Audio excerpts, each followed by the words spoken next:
अभी ये सरकार कह रहे हैं कि अगर सत्ता में आएंगे तो 1 करोड़ स्वरोजगार मिलाकर के 1 करोड़ आप लोग रोजगार देंगे। कैसे दे देंगे?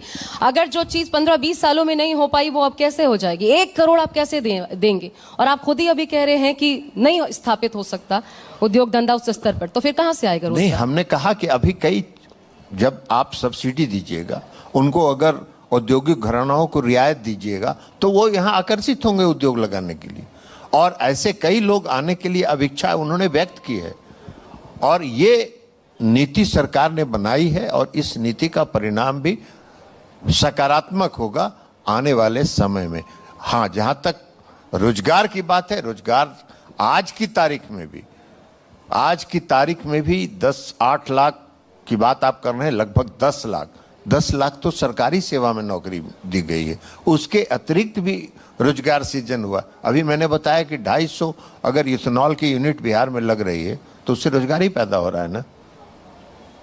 तो रोजगार पैदा होने का व्यापक पैमाना है और उस पर हम लोग काम कर रहे हैं और आने वाले समय में रोजगार बढ़ेगा।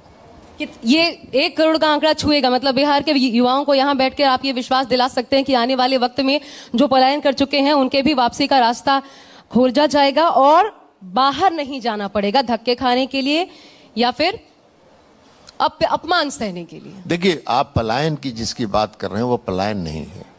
वास्तव में यह देश सबों का है और हर आदमी को, जिसको कहीं पर कोई काम करने के लिए देश के किसी कोना में जाना चाहेगा, उसको अनुमति है, वो जाता है।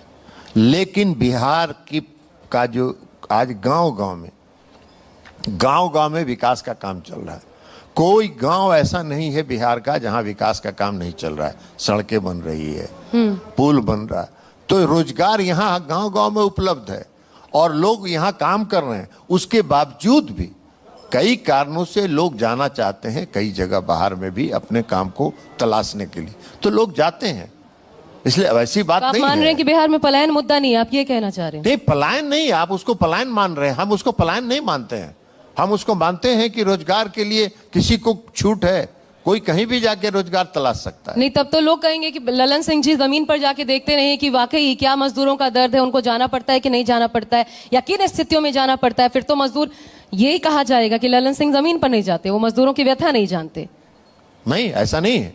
हम लोग रोज घूमते हैं, गांव में घूमते हैं, गरीब गुरुआ से भेंट होता है। मैं वैसा सांसद रहा हूं जो महीना में 15 दिन अपने क्षेत्र में गांव में घूमता हूं और गांव में लोगों से भेंट होती है, मुलाकात होती है।